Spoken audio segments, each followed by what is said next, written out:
नमस्कार, मी राधा स्वागत करते तुमचं राधास मॅजिक किचन या आपल्या यूट्यूब चॅनेलवर। तर आज आपण पाहणार आहोत मऊ लुसलुशीत, मोकळा, सुळसुळीत शेवयाचा उपमा कसा बनवायचा। बऱ्याचदा आपण शेवयाचा उपमा तयार करतो पण तो चिकट होतो। तर ही पद्धत वापरून तुम्ही मोकळा लुसलुशीत शेवयाचा उपमा नक्की ट्राय करू शकता।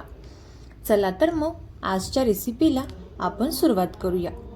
तर सर्वात अगोदर इथे आपल्याला एका पॅनमध्ये 2 ते 3 चमचे तेल घ्यायचं आहे।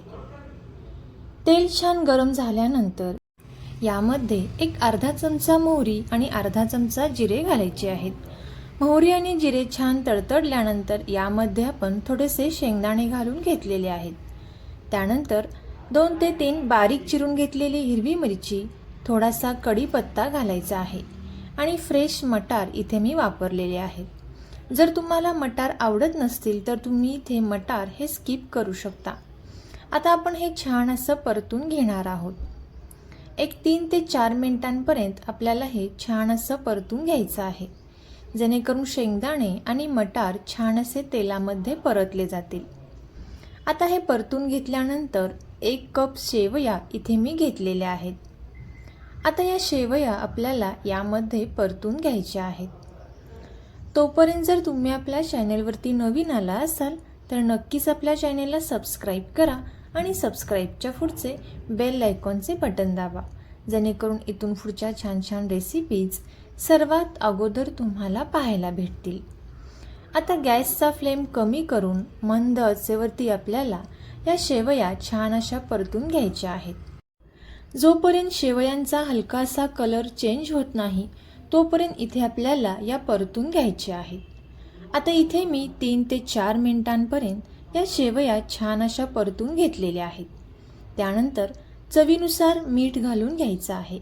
1 चमचा लाल मिरची पावडर इथे मी घातलेली आहे। तुम्हाला जर लाल मिरची पावडर घालायची नसेल तर नाही घातली तरी सुद्धा चालेल। आता पुन्हा एकदा इथे आपण हे चांगलं मिक्स करून घ्यायचं आहे। आता हे चांगलं मिक्स केल्यानंतर यामध्ये आपल्याला गरम पाण्याचाच वापर करायचा आहे।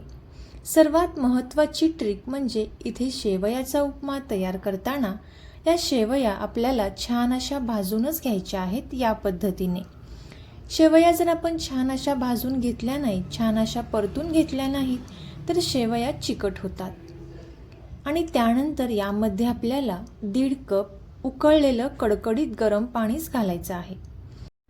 जर इथे तुम्ही उकळलेलं कडकडीत गरम पाणी नाही घातलं, थंड पाणी घातलं तर इथे शेवया या चिकट होऊ शकतात। यासाठी आपल्याला गरम पाण्याचाच वापर करायचा आहे। 1 कप शेवयासाठी इथे मी 1.5 कप पाण्याचा वापर केलेला आहे।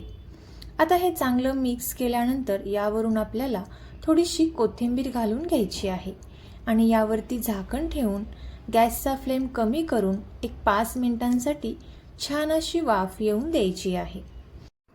आता एक 5 मिनिटांनंतर पाहू शकता तुम्ही मस्त असा मोकळा लुसलुशीत शेवयाचा उपमा इथे तयार झालेला आहे। अगदी ओठानेही खाता येईल इतका मऊ लुसलुशीत हा शेवयाचा उपमा। तुम्हाला पाहूनच कळत असेल किती हा मोकळा झालेला आहे। तर तुम्ही सुद्धा याच पद्धतीने हा शेवयाचा उपमा नक्की ट्राय करून पहा आणि कसा झाला ते कमेंट करून नक्की सांगा। तुम्हाला जर ही रेसिपी आवडली असेल तर नक्कीच ही रेसिपी आपले मित्रमैत्रिणी आणि नातेवाईकांसोबत शेअर करा।